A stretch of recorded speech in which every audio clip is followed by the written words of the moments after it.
Okay, picture this. You wake up tomorrow morning, grab your phone off the nightstand, and bam, you see money deposited right into your account. And here's the kicker. It's not because you pulled an all-nighter. It's not because you traded your precious time for an hourly paycheck. It's because a digital product you created weeks ago just sold, while you were literally fast asleep. Now imagine having 10 products doing exactly that, or 50, or, no way, even 100. Welcome to today's Explainer. We're diving deep into a proven real-world system straight from the digital product income machine blueprint. We're not talking about some sketchy get-rich-quick scheme here. We are breaking down a rock-solid, concrete process from your very first idea all the way to pure automated income.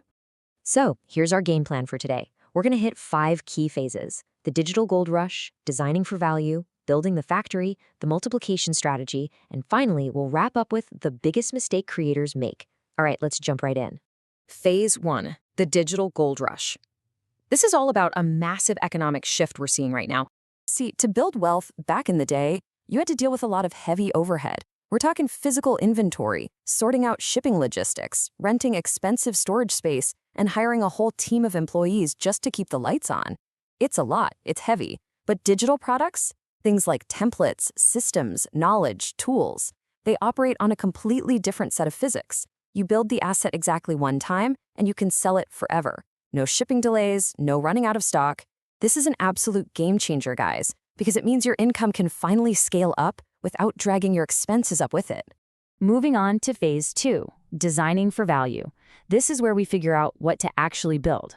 Okay, so once you grasp the sheer power of digital assets, you hit the ideation phase, and almost everyone sits down staring at a blank screen and asks themselves, what should I create? I want you to erase that question from your mind immediately. Seriously, scratch that. It is the absolute wrong way to start because it's entirely focused on you, the creator, instead of the person who's actually going to hand you their hard-earned money. Instead, you need to flip the script and ask a vastly better question. What specific problem can I solve? Listen, people do not buy files. Nobody wakes up thinking, man, I really want to buy a PDF or a spreadsheet today just to let it sit on my hard drive. No, they buy solutions to their problems. It's really that simple. And the more specific the problem you can pinpoint for a potential customer, the more incredibly valuable your solution becomes. Let's see what this actually looks like out in the wild. If someone is desperately looking for a job, they don't want to stress over designing a document from scratch, right? They will gladly pay for a sleek professional resume template.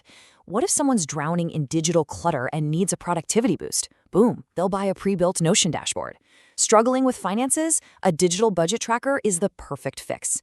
Or say a busy business owner needs to save time on marketing. They are going to snatch up an AI prompt pack. Do you see the direct connection here? A specific problem leads to a solution, that solution becomes your product, and that product turns into income. At the end of the day, people buy value, and value pretty much always falls into one of these 3 value pillars. When you have an idea, ask yourself, will this digital product save someone time? Is it going to help them make money? Or will it reduce their daily stress and frustration? The big takeaway here is that the strongest, most bulletproof digital products usually nail at least one of these goals. And the absolute blockbusters, the ones that sell like crazy, they manage to hit all 3. All right, let's get into phase 3, building the factory. This is all about setting up a repeatable process. So how do we actually do this? A lot of folks just wing it. They slap a product together, throw it online, and cross their fingers. But the truly successful creators, they build a literal factory floor. It's a strict 5-step workflow. Step 1, research demand. You got to make sure people actually have the problem you're solving. Step 2, create the product. Step 3, package it professionally, because let's be real, presentation is everything. Step 4, publish it to the marketplace. And step 5, this is the big one, repeat. This isn't just a one-and-done deal, it's a machine you run over and over again. Now, this is a massive paradigm shift. I really want this to sink in. You aren't just making files here. Every single time you run an idea through that 5-step factory, you're essentially hiring a brand new digital employee. And this employee, it works 24 hours a day, 7 days a week, it never calls in sick, it never needs a coffee break, and it never asks for a raise. Someone can stumble across your product at 3 a.m., buy it, download it instantly, and get value right then and there. No warehouses, no shipping boxes, just pure automated magic. Which brings us perfectly to phase 4, The multiplication strategy. Time to scale that revenue. When you start scaling this process, the revenue potential gets really interesting. Let's say you make just one digital product. It's not a viral sensation, it just makes a modest, say, $10 a month. I mean, okay, $10 isn't exactly going to change your life, right? But what happens when you run your factory process 50 times? Or 100 times? Now we're talking. $10 a month across 100 products is a solid $1,000 a month of completely automated income. You're no longer sitting around praying for one single product to go viral. Instead, you're building this massive multiplying portfolio. And that is exactly why you have to start thinking like a business owner, not an artist. You know, an artist will pour their entire soul into one single masterpiece, and then they stop.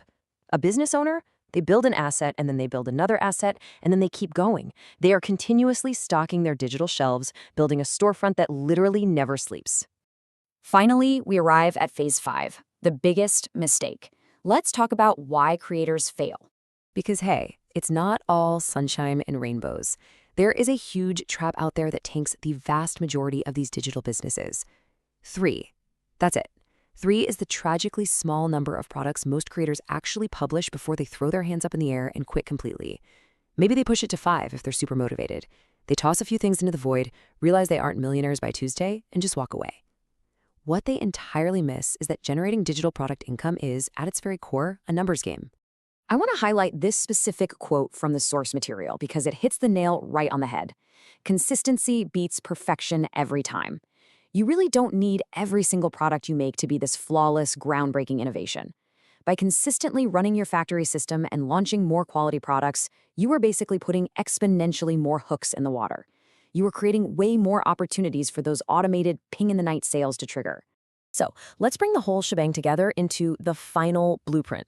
First up, choose a highly specific problem. Second, design a valuable solution for it. Third, run it through your factory to turn it into a polished product. Fourth, publish consistently. Seriously, do not stop at 3. Fifth, build up a robust product library to act as your tireless digital workforce. Sixth, use automation for instant delivery.